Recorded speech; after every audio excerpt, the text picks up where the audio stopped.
tenemos que saber de que, como les decía, la patogenia de esta enfermedad nos dice de que este virus... Sí, dígame, Silvia, que dice de que hay la probabilidad de que este virus se inactive un cierto tiempo. O sea, no les digo tampoco después de una mordedura, después de 3 años vuelva a reactivarse, ¿no? Me refiero a unos cuantos pocos días, ¿ya? Pero no es un factor para confiarse. Entonces, uno es. Dos, saber también de que existen algunos factores en los cuales hay más probabilidades de contagio entre una especie y otra por los mismos factores en los cuales los murciélagos actúan, ¿ya? ¿A qué me refiero con esto? ¿Dónde muerde haciendo un paréntesis en la enfermedad, hablando un poquito acerca de lo que es el murciélago, el hematófago, el vampiro, en otras palabras? ¿Dónde va a ir a atacar? ¿Saben? ¿Ustedes alguna vez han visto, tienen alguna información, tal vez algunos tienen ganado, qué sé yo? ¿Saben cómo es la forma en la cual se alimenta? ¿Dónde va a morder, por ejemplo, a los pollos, cuando va y chupa sangre a los pollos? Generalmente, si ustedes se dan cuenta, los pollos viven o están, si están a la intemperie, es decir, si se los cría en el campo, generalmente hay una casita donde vive la gente y alrededor están los árboles, ¿no veis? Los pollos se suben a los árboles y se duermen ahí. Y en algunos otros sitios les hacen algunos nidos en los cuales tienen protección para que no se entren las zarigüeyas y demás y no se los coman, y les ponen unos palos, ¿no ve? Los pollos se agarran y se duermen así parados, ¿no ve? Entonces, si ustedes se dan cuenta, los pollos están durmiendo, están totalmente tapados de plumas, las únicas áreas libres es donde justamente se está agarrando de esta forma, ¿no ve? Al dormir. Entonces el murciélago llega y empieza a chupar a nivel de las patas. Ese es el lugar de donde se alimentan de las aves. Ahora, si hablamos de cerdos, si el murciélago logra entrar a la porqueriza, a los corrales, porque ha habido un lugar donde se ha reventado la malla milimétrica, qué sé yo, y ya logra meterse, ¿de dónde se va a alimentar? Difícilmente lo va a hacer de la tabla del cuello, ¿no ve? ¿Por qué razón? Porque hay mucho músculo y peor si el animal es con textura más gorda o es de producción de sebo, ¿no ve? Es pura grasa. Entonces, murciélago, este vampiro va a ir y va a buscar el tema de lo que es las orejas únicamente en cerdos. Y en bovinos, en equinos, generalmente donde busca es la parte baja de la tabla del cuello. ¿Por qué razón? Porque hay mucha irrigación sanguínea, porque el bovino generalmente, si se da cuenta, mueve la cabeza, pero no logra aplastarlo contra las paletas. Entonces puede llegar a volar el murciélago. Y es un lugar de fácil acceso y mucha irrigación, como les digo. Entonces puede alimentarse y luego irse rápidamente. Entonces, si se dan cuenta, en aves puede dar la rabia, puede generar la enfermedad, pero el proceso es más lento. ¿Por qué? Porque le pican las patas y el pollo está andando ahí medio mal, que no sé qué, y se muere. Y bueno, la gente ni se ha dado cuenta de que ha muerto el pollo. ¿No ve? Porque puede ser que se muera en el monte, ya ni aparece y demás.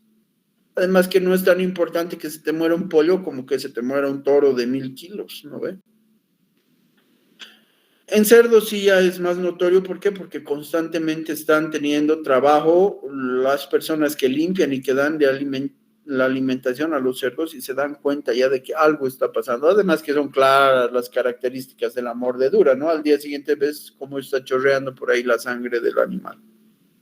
Y en bovinos, en algunos casos es más notorio si el animal es blanco, al igual que en equinos. Si es más oscuro puede ser un poco más difícil, pero ya se va empezando a denotar un poco el tema de lo que es la aparición de los primeros síntomas.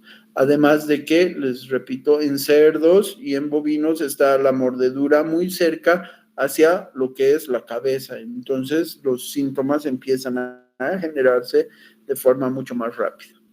¿Ya?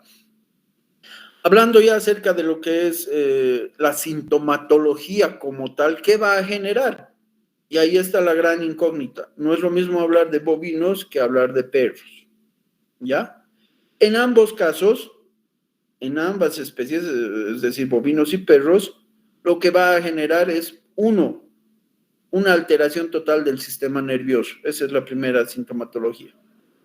Esta alteración del sistema nervioso lo que hace es de que no haya una buena conexión entre uniones entre las células que transmiten la información, es decir, mediante lo que es las neuronas generalmente, ¿no ve? Y lo que hace es evitar que entre dendrita y dendrita esos axones no puedan juntarse, se separen y la información que va pasando de uno a otro no sea transmisible. Por lo tanto, hay una degeneración del sistema nervioso central. Lo segundo que va a generar es de que empiece a haber incoordinación al movimiento, ¿ya? Es decir, de que el animal empiece a cojear mucho, empiece a arrastrar las patas traseras o directamente tenga una postración muy notoria. Esto es también por el hecho de que va a haber, uno, alteración del sistema nervioso central, como les decía, dos, va a haber alteración a nivel de los nervios y tres, puede haber un poco de lo que es incoordinación muscular por el mismo factor. ¿Ya? Si hay mucho tiempo de que haya incoordinación muscular y el animal deja de hacer ejercicio, deja de moverse y demás, puede haber atrofias musculares también. Siguiente punto a considerar muy importante es de que por el hecho de que ya está a nivel de la cabeza, actuando en el cerebro y que va a bajar hacia las glándulas salivales siempre para hacerse expulsar el virus como tal, va a empezar a generar una hiperexcitabilidad y una hiperestimulación a nivel de lo que es las glándulas salivales. Y por lo tanto, lo que va a generar es de que haya un babeo profuso, empieza a espumear esa producción de saliva y es considerada pues el factor clave para nosotros mirar un perro y decir, este perro tiene rabia, ¿no ve? En bovinos no se nota tanto el espumeo de la boca, la ciarlorrea, pero sí presenta a nivel de las comisuras de los labios mucha expulsión del mismo, ¿ya? Otros síntomas ya un poco más de segundo plano, si lo queremos llamar así, es el tema de lo que es la fotosensibilidad, es decir, de que los animales huyen de la luz, ¿no ve? Van a evitar tener o estar al mediodía en pleno pasto, ¿no ve? En pleno potrero. Si son perros, tratan de meterse a lugares escondidos. Si son bovinos, siempre van a buscar la luz o la sombra para no estar protegidos. Hay mucha fotosensibilidad. Después va a haber mucha hiperexcitabilidad y va a haber mucho nerviosismo, peor aún cuando haya movimiento cercano a él. Es decir, si está pasando, no sé, una oveja, un chancho o algo, lo que tratan de hacer es defender el lugar, empujarlos, pelear. Me refiero a los bovinos. A los perros lo primero que van a hacer es ir y morder, ¿no ve? Y bueno, por ende y por todas las razones mencionadas anteriormente, existe también el último síntoma que es muy notorio, que es el tema de lo que es la parálisis a nivel de los músculos mandibulares y los maceteros. Entonces, lo que hace el animal es evitar poder abrir y cerrar la boca, le duele cuando hace eso. Entonces, por lo tanto, la mantiene abierta constantemente, ¿ya?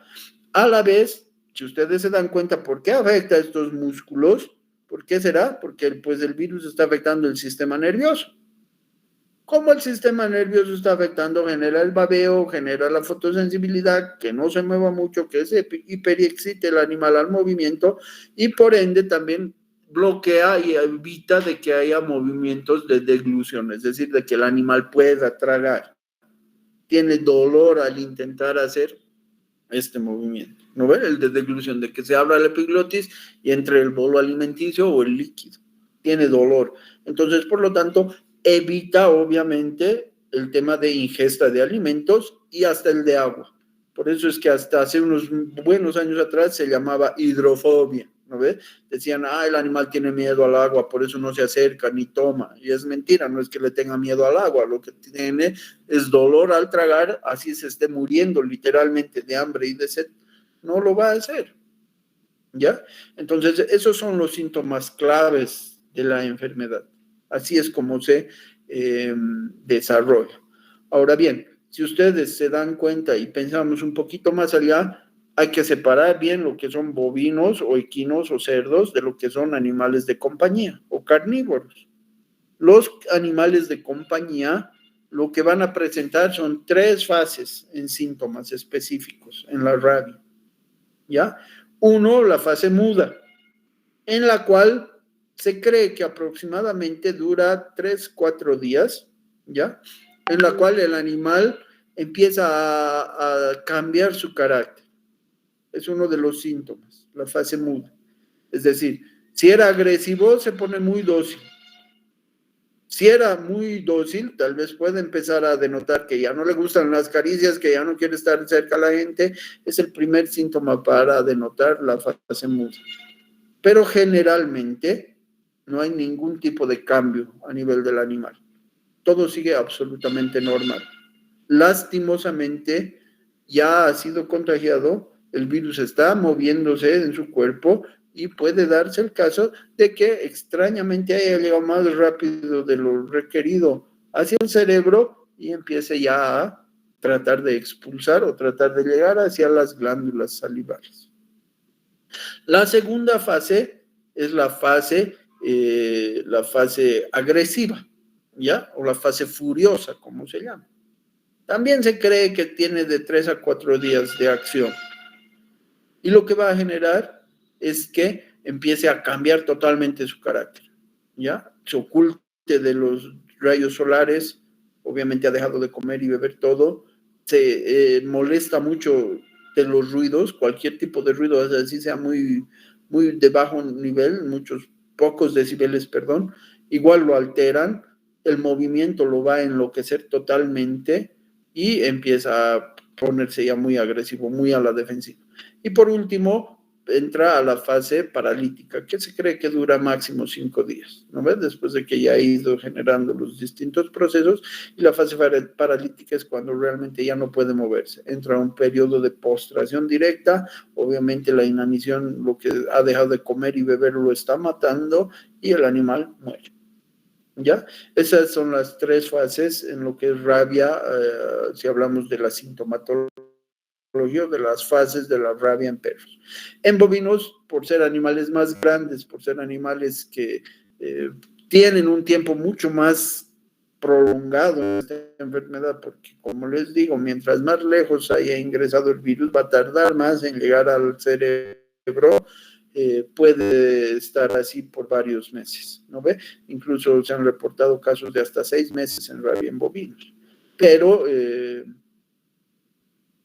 en algunos casos, en un mes y medio, ya se va viendo la recuperación mismo, y después de un año está como si nada hubiera pasado. Lastimosamente no hay que confiarse. Esta enfermedad es de declaración obligatoria también. Esta enfermedad debe ser de, ya sea el propietario, el veterinario o el personero del SENASAC o cualquier institución que detecta que ha habido rabia en este campo, tiene que declarar y el animal positivo debe ser derribado. ¿Ya? Sabiendo ya toda la sintomatología, tendríamos que hablar del diagnóstico. Y el diagnóstico nos dice que debe hacerse por 2 fases importantísimas.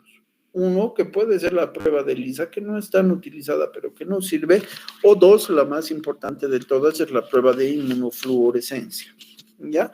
Les había explicado, igual que en la anterior clase en aftosa, la inmunofluorescencia es muy fácil de actuar. Se toman las muestras, se observa el microscopio, se utiliza el reactivo y el reactivo va a empezar a hacer de que haya muchas puntuaciones muy brillantes alrededor de la muestra observable en el microscopio.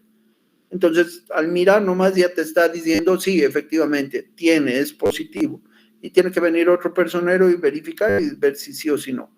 Es muy difícil que yo vea al microscopio que haya mucha inmunofluorescencia positiva y que tal vez Pamela Nicole se acerque y me diga, no, este caso es negativo. Tendría que ser muy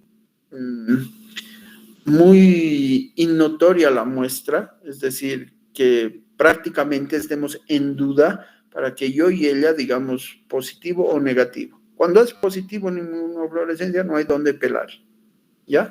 Cuando es un falso negativo puede ser de que haya criterios distintos, ¿ya? Eso sí tienen que saber. Pero cuando sale una muestra positiva es pues porque es seguro, ¿ya? Cuando sale una muestra negativa, para evitar dar un falso negativo y largarlo al perro y que siga contagiando, lo que se hace es sacar a roedores nuevamente de los laboratorios, tenerlos como muestra e inocular material extraído del animal sospechoso, no vea el material del cerebro del animal sospechoso, e inocular a estos ratones de 3 días de nacidos. Y esperar unos 2 o 3 días a ver qué pasa con ellos. Y ya los ratones, igual que a cualquier otra especie animal, los va a enloquecer, pues el virus, ¿no ve? Empieza a afectar el tema de lo que es su movimiento, su alimentación, su coordinación, peleas entre ellos y demás cuestiones. Entonces, es muy fácil ya dar con un diagnóstico específico. Si teníamos la duda de que con inmunofluorescencia no sabíamos si es o no, lo que se hace es la inoculación a animales de laboratorio. ¿Ya? ¿El diagnóstico clínico se lo puede dar? Sí, se puede hacer mediante el conocimiento adquirido. Es mucho más fácil realizar diagnóstico clínico en bovinos que en perros. ¿Por qué razón? Porque si sabemos de que ha habido noche clara, noche de luna, difícilmente haya murciélagos, ¿ya? Pero si es la noche oscura, sí, seguro han salido. 1. 2, observar si los animales tenían marcas de mordeduras. 3, ver un poco el tema de lo que son los síntomas, ¿no ve cómo está reaccionando el animal y demás? No hay donde pelarle en rabia, ¿ya? En equinos y en bovinos. Pero obviamente en perros difiere un poco. ¿Por qué razón? Porque a un perro no te vas a animar tú como clínico a ir a tratar de auscultarlo, de tomarle muestras, de estarlo revisando si tiene rabia, ¿no ves? Lo que se hace es mejor tratar de evitar y llamar a las autoridades competentes, que venga zoonosis, que lo lleve, que ellos se encarguen de que el dueño del perro dé las garantías competentes a las personas que haya atacado y demás. Entonces, casi el diagnóstico clínico no se lo realiza, ya se debería, pero no se lo hace tanto. Más se busca que instituciones competentes se hagan cargo del asunto. Por último, ¿existe un diagnóstico diferencial? Sí existe, ¿ya? ¿Cuál será en el tema de lo que es rabia pareciente? La fiebre aftosa, como les decía. ¿Por qué razón? Si se acuerdan, la aftosa lo que genera es aftas a nivel de las patas, que luego se vuelven llagas y le duele al animal al caminar. Entonces empieza a cojear, ¿no ve? Estas aftas que revientan en la boca, que se hacen llagas, que hace que la lengua del animal esté totalmente dolida, hace de que abra la boca, evite el contacto directo con el paladar o con los dientes. Entonces constantemente está con la boca abierta, lo mismo que la rabia. Por el hecho de estar con la boca abierta y con esas aftas que revientan y que generan líquido, lo que hace es que se vea en la comisura de los labios expulsión de saliva. Entonces podemos suponer de que es rabia siendo aftosa. Los animales con heridas en la boca dejan de comer. La rabia hace que los animales dejen de comer. Entonces son factores que nos puedan hacer pensar de que es o no es, ¿ya? Y bueno, en perros y demás, cuando está empezando la enfermedad, antes de que obviamente ya genere la fase furiosa, la fase paralítica, nos puede hacer confundir con muchas otras cosas. Si la fase muda presenta algunas otras reacciones, que el animal no quiera comer, que el animal no tome agua, que se denote más deshidratado, más decaído y demás, por ahí el dueño no ni se da cuenta que es rabia y está pensando que el animal tiene otra cosa y lo lleva a la clínica, ¿no ve? Y sin un estudio específico de diagnóstico laboratorial, uno ve que está más o menos ahí, que no quiere, ya le pondremos suerito, le pondremos esto, o sea, puede llegar a confundir un diagnóstico certero. ¿Ya? Eso. Entonces, hablar ya del tratamiento, ¿cuál sería? Ninguno. No hay tratamiento, ¿ya? En perros, animal positivo, animal que debe ser enjaulado, que debe estar en cuarentena hasta la muerte. no hay otra, ¿ya?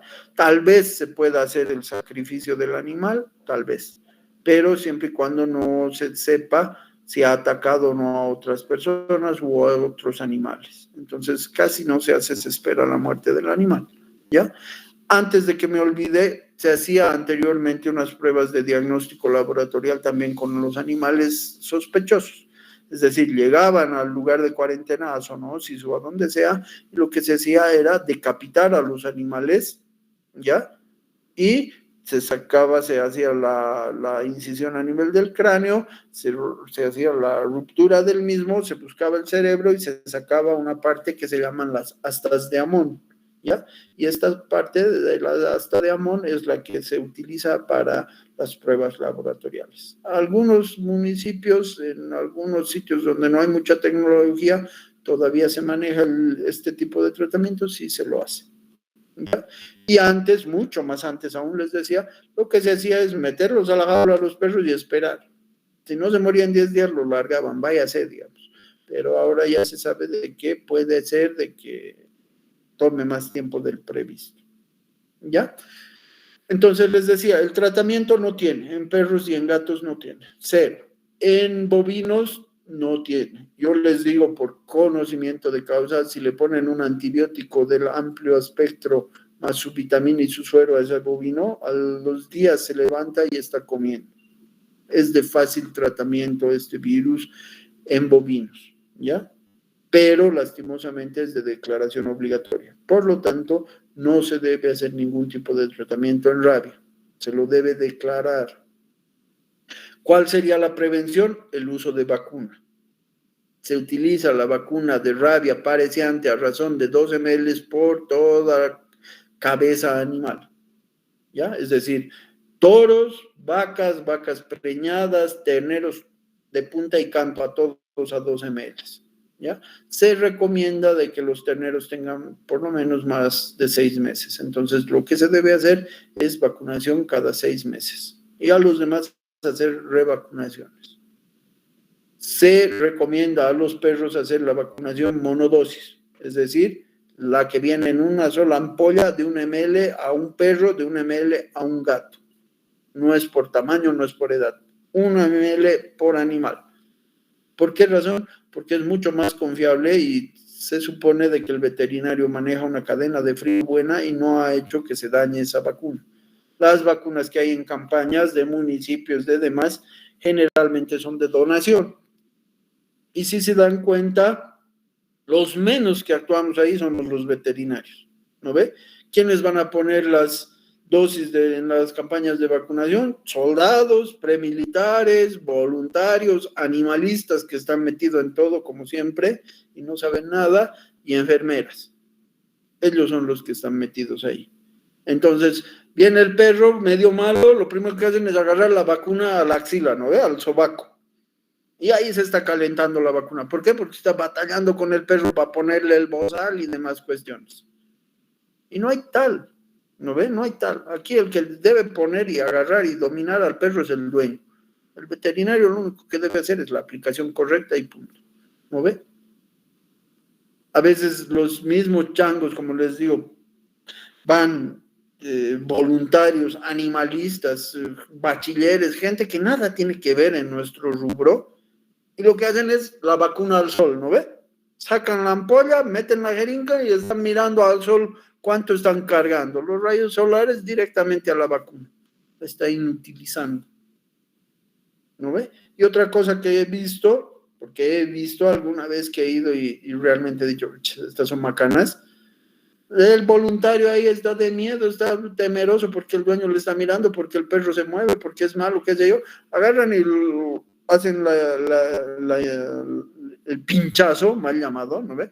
Hacen la aplicación de la aguja en el cuero del animal, la punción, ¿no ve? Pero llamado pinchazo, y lo atraviesan al perro, ¿no ve? Y están hablando con el dueño y al momento de aplicar el líquido, la aguja está expulsando todo el líquido afuera.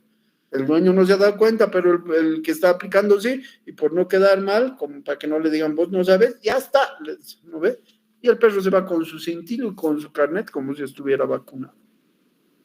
Entonces, todos estos malos manejos, pésimos manejos que se hacen, genera de que haya pues constantemente casos de rabia en nuestra sociedad. Me refiero al Alto particularmente, que es el que más casos tiene, y algunos otros municipios, ¿no ve? Entonces es complicado. Por eso es que lo mejor, y se recomienda, es utilizar la monodosis, ¿ya? Para un perro. El veterinario le pone, certifica que realmente el animal está vacunado y listo, ahí se acaba. ¿Ya? Hay varias cosas que hablar en esto de las vacunas. Una de ellas, por ejemplo, es el tema de que la vacuna de rabia pareciente, estas dosis que vienen, ¿no ve?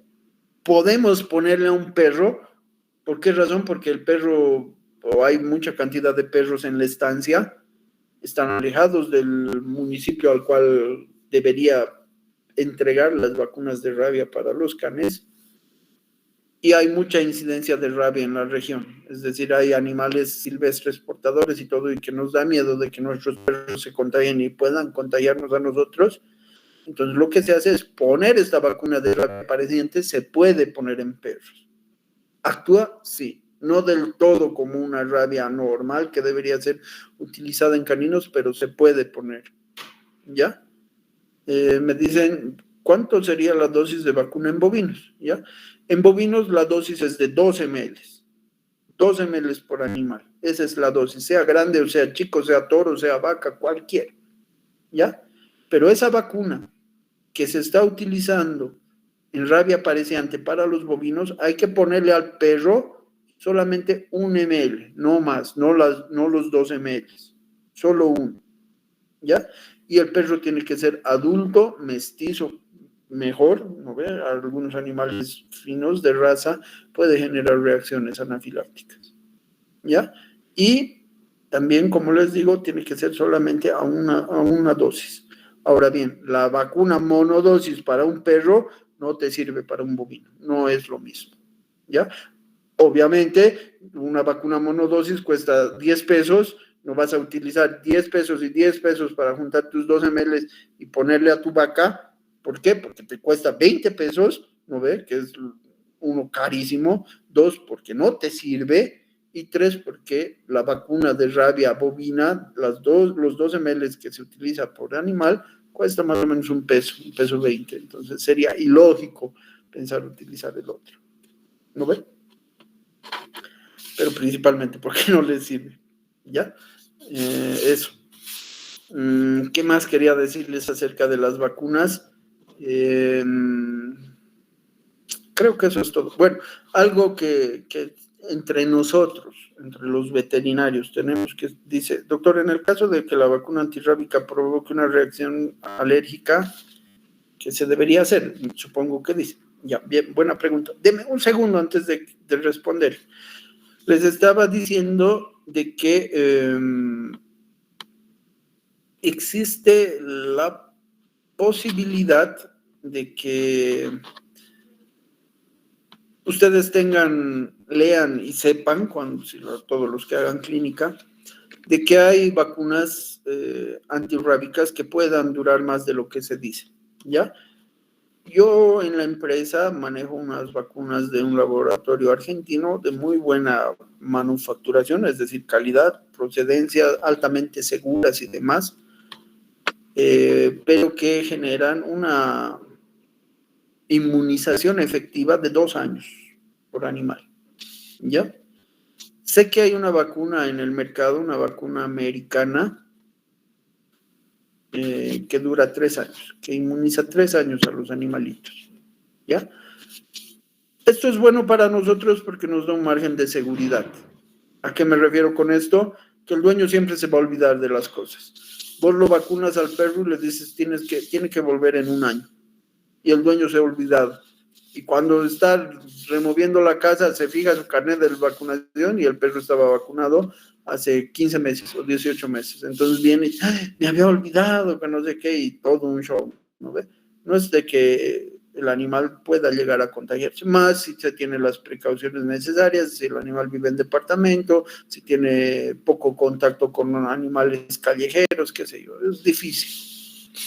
Pero la seguridad que nos dan las vacunas, si son de buena calidad, es que nos inmunicen por más del tiempo que nosotros realmente le decimos al dueño.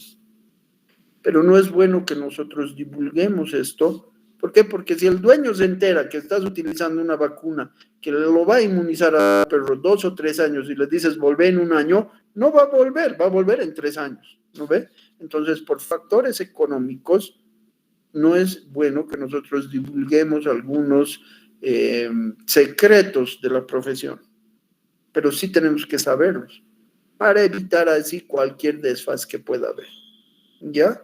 Entonces es importante hablar las cosas claras. Yo les hablo a ustedes lo más claro y conciso posible. ¿Por qué? Porque no hay nada que ocultar, no hay nada aquí de que a mí me ha costado esto o el otro. Yo les cuento toda mi experiencia profesional en todo lo que pueda decirles, sin rodeos, para que ustedes se den cuenta cómo son las cosas, ¿ya? Pero es importante también de que concienticemos al propietario de que tiene que hacerse un hábito esto de la vacunación, ¿ya?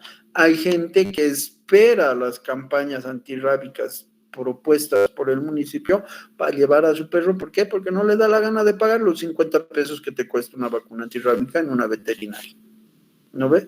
Pero no te está dando ningún tipo de seguridad realmente de que tu perro se inmunice.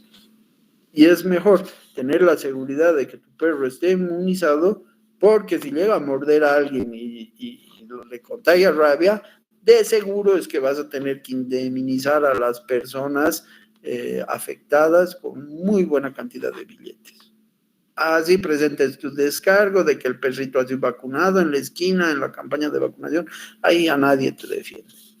Entonces, mejor evitar correr el riesgo y ser dueño responsable de mascotas. ¿Ya? Ahora, lo que me decía alguien al preguntarme sobre la reacción anafiláctica es cierto. Todas las vacunas, absolutamente todas, son fabricadas con márgenes de seguridad, ¿ya? Es decir, lo que menos quiere un laboratorio fabricante de vacunas es de que generen reacciones a los animales para evitar, pues, que sean demandados, ¿ya? Pero se da el caso de que todo individuo es totalmente diferente que el otro, así sean hermanos de la misma camada, ¿no ves? Y puede ser de que una perrita te haya tenido 8 cachorros, se les ponga las vacunas a 7 de ellos, no les pase absolutamente nada y a uno sí genere reacción anafiláctica. ¿Por qué? Por idiosincrasia propia del cuerpo. Puede ser que la dosis para ese animal resulte devastadora, muy fuerte, reacciones alérgicas, genere fiebre, qué sé yo, ¿no ve? O mucho dolor al momento de la punción, porque también se da el caso. Existen vacunas que son indoloras al momento de poner y vos pones a 100 perros y ninguno se queja. Y llega uno al que le pones y se revuelca de dolor, se frota contra el piso en lugar de la punción. ¿Y es por qué? Porque puede tener mayores receptores del dolor en ese punto donde has hecho la punción y que a 100 individuos no le ha afectado y a este sí. ¿No ve? Entonces, algo que no debería preocuparnos, pero que puede ser muy normal, ¿ya? Entonces, para las reacciones alérgicas en vacuna, lo que siempre, y en cualquier medicamento, nosotros siempre deberíamos tener ¿cómo se llama esto? Un antihistamínico, ¿ya? Siempre deberíamos tener, es el producto que menos nos debería faltar en nuestro botiquín. Así no lo usemos nunca, ¿ya? Pero siempre un antihistamínico es lo que realmente va a generar de que el animal pueda sobrevivir, ¿no ve? Dependiendo cuál sea el tipo de reacción. Puede ser una reacción alérgica leve, puede ser una reacción de dolor solamente, o puede ser una reacción alérgica muy fuerte que le cierre vías respiratorias, que lo hinche al animal, le cierre los ojos, ¿no ve? Y demás. Entonces, lo mejor es siempre un antihistamínico, ¿ya? En todos los años que yo he trabajado en ganadería, tengo varios años trabajando en todos los ámbitos, sanidad, reproducción en ganadería, en engorde también. No he visto que haya reacciones de vacuna rabia en bovinos, no he visto ni una. ¿Para qué decirles? Más se presentan las reacciones en aftosa, como les decía, abortos, abscesos, es mucho más para tener cuidado la vacuna de aftosa que la de rabia. Ya en perros no he visto reacciones, seguramente generan, pero no las he visto. ¿Ya? Bueno, el último punto para hablar acerca de nuestra enfermedad es el tema de la prevención. Perdón, y la prevención ya lo habíamos dicho, vacunas. ¿No ve? Animales siempre mayores a 6 meses, en bovinos. En perros, por lo menos que tengan 2 o 3 meses mínimamente. Si es muy pequeño, 2 meses, casi no se debería aplicar. ¿No ve? ¿Qué se debería hacer? Estimular o incitar a que el propietario empiece a utilizar el calendario vacunacional anterior, es decir, primario, es decir, parvo, hexa, octa, o pura hexa, como quiera el propietario hacer su calendario vacunacional. ¿No ve? Pero estimular primero el sistema inmune de ese cachorrito, mientras tanto va a ir pasando el tiempo y a los 4 o 5 meses, cuando haya terminado de ser vacunado totalmente, recién se le pone su dosis de rabia. Ahora, si la zona es endémica de rabia, bueno, ahí sí tenemos que pensar y decir, así sea cachorro, puede ser portador, puede enfermarse. Entonces, a esos individuos, a partir de los 3 meses, sí se los puede vacunar, sin tener ningún otro tipo de vacuna anteriormente. ¿Ya? ¿Cuál sería el control de la enfermedad? 1, declaración obligatoria, sí o sí. Sí o sí se debe declarar rabia. ¿Ya? 2, debería ser la eliminación directa del animal, sea bovino, sea equino, sea cerdo, sea un pollo o sea un perro. Siendo un perro, lo que se debe hacer es esperar a que aparezca gente posiblemente atacada por el mismo, tratar de esperar a ver si se puede hacer las pruebas laboratoriales diagnósticas para no sacrificar a un animal que posiblemente no es, ¿no ve? Pero en el caso de que sí, esperar y el sacrificio, no hay de otro, ¿ya? Y la forma más efectiva de controlar esta enfermedad en campo es eliminando a los murciélagos, ¿ya? Pero aquí tenemos que ser muy claros en algo. Uno, les había comentado de que los murciélagos hematófagos o llamados vampiros son los únicos que van a transmitir la rabia. Los demás, porque hay varios tipos de murciélagos, ¿no? Ustedes saben que están los mieleros, están los frutívoros, están los insectívoros, están no sé, los polinizadores, son varios tipos, ¿no ve? Entonces, no todos son malos. Imagínense a estos polinizadores, a los mieleros, que son los que van y están dejando polen aquí y allá y ayudan más bien a que haya crecimiento de flora y demás cuestiones. No los vamos a estar eliminando si son tan positivos, o peor aún a estos que se alimentan de insectos que se comen a los mosquitos que transmiten malaria, dengue, fiebre amarilla, no sé, pues, ¿no ve? Chikungunya, no los vamos a eliminar si son los únicos animales que realmente están disminuyendo la cantidad de estos agentes infecciosos, ¿no ve? Entonces, a veces por ignorancia, la gente va y elimina, sabe dónde hay murciélagos, le prende fuego y le vale cuál sea la especie. Ahí existen especies benéficas. Y lo que se debe hacer cuando se determina realmente que es una colonia de vampiros que son portadores de rabia, lo que se debe hacer es varias cosas. Uno de ellos, se puede eliminar al nido, como les digo, prenderle fuego y demás, que bueno, puede generar un incendio, puede generar de que haya otras especies de murciélagos en la misma cueva que nada tenían que ver y demás. O, caso contrario, lo que se puede hacer es 2 cosas. Uno, la eliminación 1 por 1, es decir, de que se tiendan en el corral noche sin luna, noche oscura, se meta todo el ganado como cebo, como carnada, y se tiendan a nivel de contraviento el tema de lo que son las redes. ¿Ya? Esta operación se llama vulgarmente vampirear, ¿no ves? Es una caza de vampiros. Y cuando se hace el vampirear, lo que se hace es poner las redes y los murciélagos pasan por ahí y chocan en la red y caen al suelo. Entonces se acerca una persona, lo agarra al murciélago, un palazo en la cabeza y se acabó el vampiro. ¿No ves? Simple. O los pisan, los aplastan, qué sé yo. Y la otra forma, que es mucho más efectiva, es hacer la misma operación, cada murciélago al piso, el vampiro, lo agarran y le untan alrededor de todo el cuerpo, o sea, cabeza, boca, entre las alas, todo el cuerpo, le untan de una sustancia que se llama vampiricid. ¿ya? Yo la tengo esa pomada en la empresa. Y el vampiricid lo que hace es una warfarina. Lo que va a hacer es hacer de que haya una desecación total interna del murciélago, del vampiro, y se muera. ¿Ya? Entonces, ¿cómo va a generar esto? Primero, haciendo de que no haya coagulación de sangre. Es decir, va a haber un aumento en su torrente sanguíneo, va a empezar a generar hemorragias y después lo deseca totalmente y se muere. ¿Ya? Entonces esta warfarina lo que va a hacer al untarlo al murciélago es largarlo, se va a ir a su nido y ustedes saben perfectamente que los murciélagos, cualquiera sean, son altamente sociables. Entonces amamantan a sus crías y las van a contagiar. Se están lamiendo entre ellos, ¿por qué? Porque así se acicalan para tener lazos sociales y se contagian varios con el individuo al cual lo hemos enviado nosotros con el producto.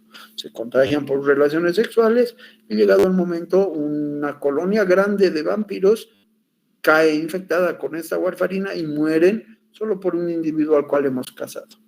Entonces es más o menos así como se hace el tema del control de la misma. ¿Ya? Para que les quede claro a ustedes lo que les decía de cómo actúa el murciélago el vampiro, saben ustedes que él también tiene en su lengua el tema de lo que es una sustancia analgésica. Y también tiene esta sustancia llamada warfarina en su lengua.